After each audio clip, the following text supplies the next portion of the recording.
کیا واقعی چنگیز خان نے درجن بھر شادیاں کی تھیں؟ چنگیز خان کے ہاں 200 کے لگ بھگ بیٹوں کی پیدائش ہوئی تھی۔ چنگیز خان کا خاندان 20,000 سے زیادہ افراد پر مشتمل تھا۔ چنگیز خان اپنے کون سے بیٹے کو اپنا جانشین بنانا چاہتے تھے؟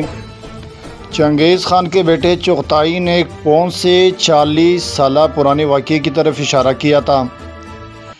جوچی کے والدہ بورتا کو کس نے اور کیوں اغوا کیا تھا؟ بورتا مرکدوں سے بچنے کے لیے کہاں چھپی تھی؟ کیا چنگیز خان منگولیا کے بانی تھے؟ چنگیز خان کب فوت ہوئے تھے؟ یہ تھی ہمارے آج کے تاریخی ولاگ بعنوان چنگیز خان کے بارے میں تاریخی معلومات اور ٹاپ سٹوریز۔ میں ہوں تبسم جلالی، آپ دیکھ رہے ہیں میرا یوٹیوب چینل تاریخناک۔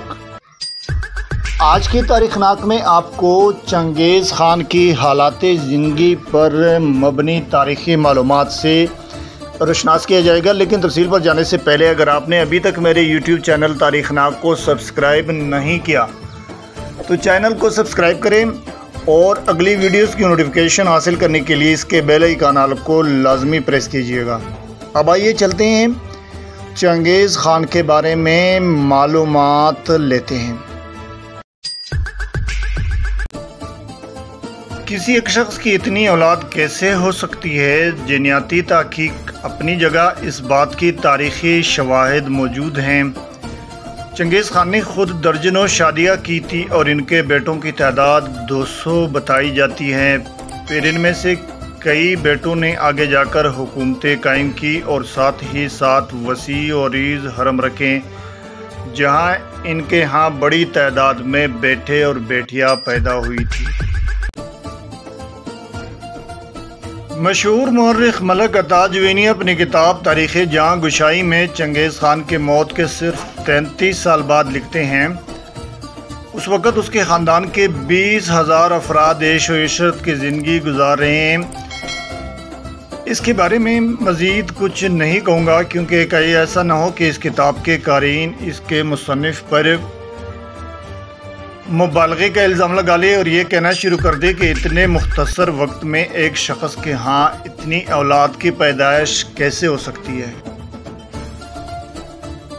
اس موقع پر ہمارا سامنا تاریخ کی ایک حیران کن اور انوکھی ستم ظریفی سے ہوتا ہے، جب چنگیز خان کی عمر 60 برس سے تجاوز کر جاتی ہے تو وہ اپنے خیمے میں اپنی پہلی بیوی اور ملکہ عالیہ بورتا خاتون کے بطن سے پیدا ہونے والے 4 بیٹوں جوچی، اغدائی، چغتائی اور تولی پر مشتمل خصوصی مجلس، جسے کرولتائی کہتے ہیں، بلواتے ہیں، جس میں ان کے جانشین کے نام کا فیصلہ ہونا ہوتا ہے۔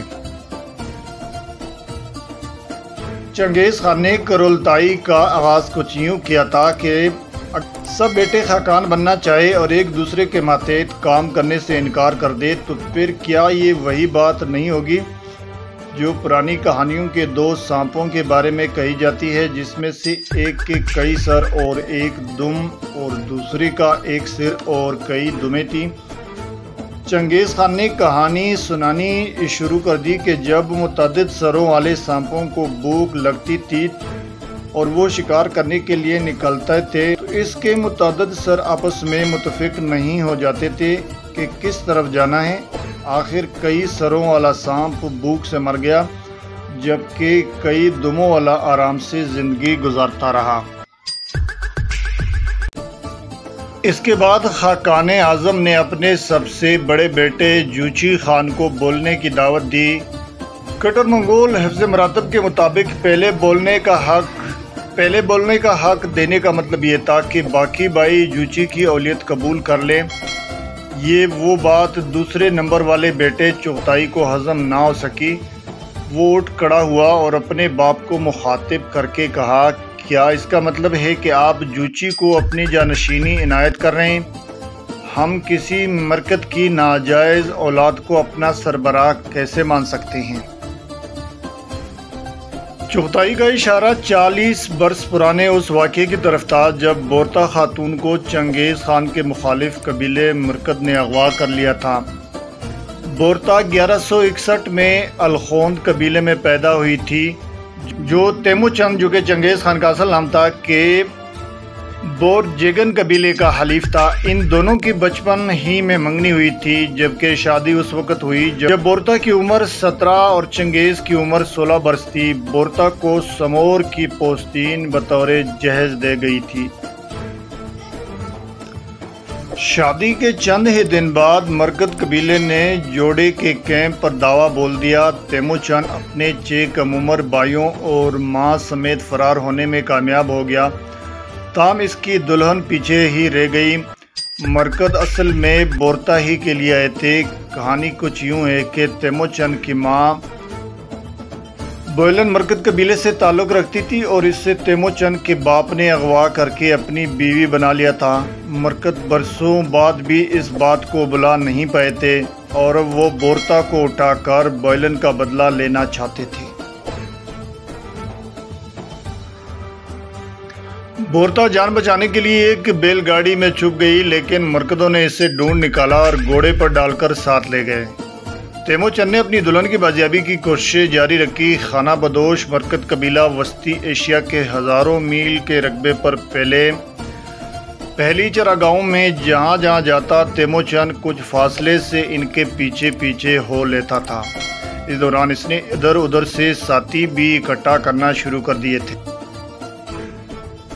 اس کا ایک قول مشہور ہے کہ مرکتوں نے صرف میرا خیمہ ہی سونا نہیں بلکہ سینہ ہی چیر کر میرا دل بھی نکال کر لے گئے۔ بالآخر جب مرکت قبیلہ 400 کلومیٹر دور سائبیریا کے بیکال جھیل کے قریب خیمہ زن ہوا تو تیمو چند نے اپنے 2 ساتھیوں کے ہمراہ انتہائی ڈرامائی انداز میں چھاپا مار کر کارروائی کی، جس میں بورتا کو دشمنوں کے قبضے سے چھڑوا لیا تھا۔ بعض تاریخ دانوں کے مطابق یہ واقعہ چنگیز خان کی زندگی میں بنیادی اہمیت کا حامل ہے، کیونکہ اس واقعے نے انہیں اس راستے پر ڈال دیا تھا جس پر چل کر آگے وہ فاتح عالم بنے۔ تاہم بورتا کو بازیاب کراتے کراتے 8 مہینے گزر چکے تھے۔ بورتا نے واپسی کے کچھ ہی عرصے بعد جوچی کو جنم دیا۔ اس وقت بھی 6 میں گویا ہوئی، لیکن چنگیز نے ہمیشہ جوچی کو اپنا ہی بیٹا تسلیم کیا، اور یہی وجہ ہے کہ اب وہ اپنی زندگی کے آخری ایام میں اسی کو جانشین بنانا چاہتے تھے۔ موجودہ منگولی چنگیز خان کو اپنے ملک کا بانی سمجھتے ہیں، لیکن انہیں اندازہ بھی نہیں تھا کہ 40 برس بعد یہی واقعہ ان کے گلے کی ہڈی بن جائے گی اور ان کے اپنے بیٹے ان کے روبرو ان کے بیٹے کی ولادت کو مشکوک قرار دیں گے۔ چغتائی نے جب جوچی پر الزام لگایا تو جوچی بھی چپ نہ بیٹھ سکا۔ اس نے اٹھ کر چغتائی کو تھپڑ دے مارا اور دونوں بھائی گتم گتا ہو گئے۔ درباریوں نے بڑی مشکل سے دونوں کو چھڑوایا۔ چنگیز خان کو اندازہ ہو گیا کہ ان کے مرنے کے بعد تینوں چھوٹے بیٹے کبھی بھی جوچی کو بطور خاقان اعظم قبول نہیں کر سکیں گے اور آپس میں لڑ کر اس کی سلطنت کو پارا پارا کر دیں گے۔